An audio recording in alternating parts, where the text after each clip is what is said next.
Hello, Malta. I'm going to just run over this oval painting. The ovals in England were very popular in the 18th century, and you'll find ovals in most or all stately homes in England. You'll find ovals in Italy, Naples, and there are different ovals. You find porcelain ovals, you find cameos, you find paintings. So there's lots of ovals. And the difference between these two ovals is this is painted on an oval piece of canvas, which is mounted on an oval stretcher. That's very, very difficult to make an oval stretcher. And if you look at the video I did for this one, it talks about the possibility it might have been rectangular once and then made to be oval later. You do find that happens quite a lot more than the dealers will let you know. So on the back of this one there is an oval stretcher. Now this one here has an oval painted onto the rectangular canvas, and sometimes these were meant to be framed with merely the oval showing as a border, or sometimes these are inset into frames with an oval aperture. So I hope that hasn't confused you. This, when I bought it, had very obviously different brushwork here, and obviously it was an oval at some stage, and unfortunately there's no frame. So what's happened is in its lifetime it was painted as an oval. Later on someone has put black paint on here, which is gone, and they have put black paint down here, or brown paint, and they have filled the rest of the rectangle to make it look like a rectangular painting.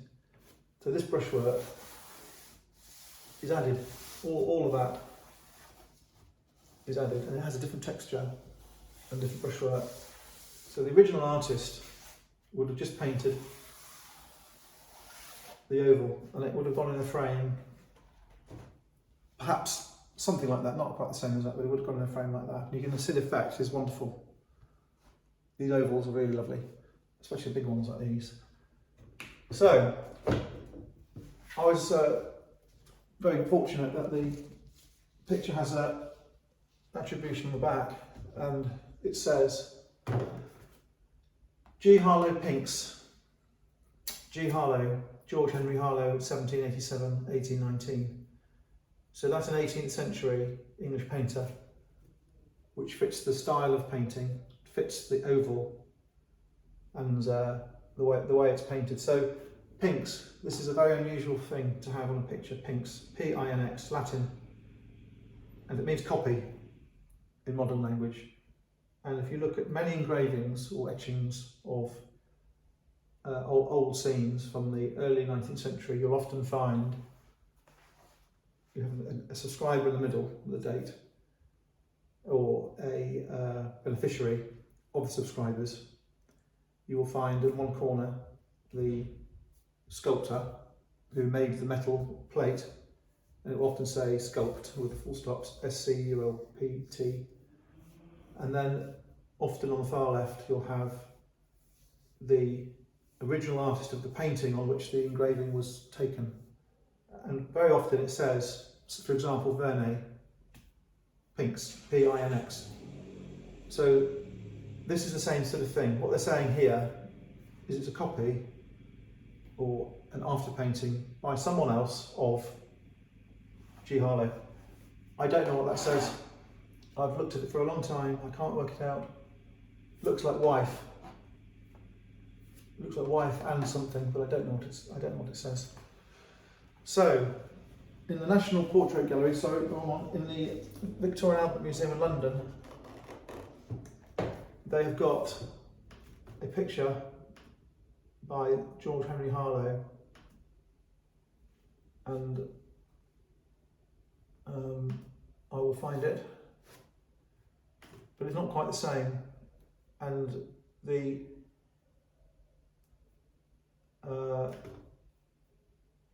person who painted the after painting has augmented the design. This is the one in the Victoria and Albert Museum.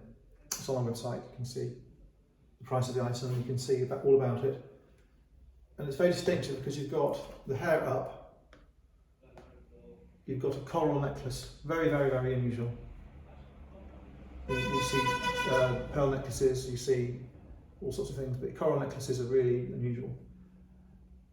There is a knot of fabric, and what this after paint has done is he's added a bird, which is a bullfinch, not a robin, so English bullfinch. So it's an interesting thing. The sitter is meant to be the daughter of, I think it's meant to be the daughter of Harlow. So you have the original one he did himself, which is in the Victoria and Albert Museum, without the forearm and without the bullfinch. You have someone who's copied it either at the same time or after. If it's copied at the same time, it's circle of, or school of, or follower of.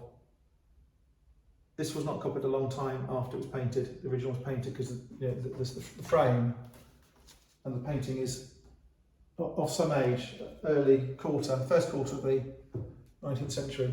So it's circle of, school of, follower of, after George Henry Harlow. I don't know who painted this one, but they painted it very well.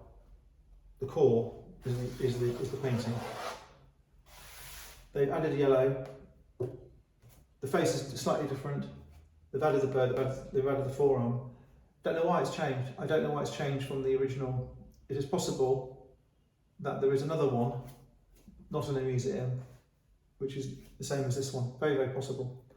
So this is a Malta for sale. What needs to happen is someone needs to buy this in Malta, and they need to make a frame for it with a oval aperture, or they need to buy an old frame which is oval and stick it in. I mean, I've got a Florentine mirror behind me which is oval, which wouldn't look too bad, but I think that a Florentine mirror will clash with this sort of composed, restrained, Georgian looking painting.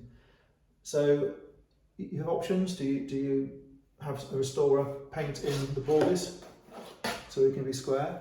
Do you look for an oval frame? What do you do? I don't know, but it's a lovely picture, really good condition, apart from the corners, of course. This is really lovely condition. It has got some crackling to it, but it's no more than you would expect or want. If it was too perfect, it would look bogus. This has got a texture. It's got a great amount of historical interest due to the Harlow attribution, and someone else can do some homework on it, and if they're fortunate, they might find another one where the original is the same as this one. Thank you.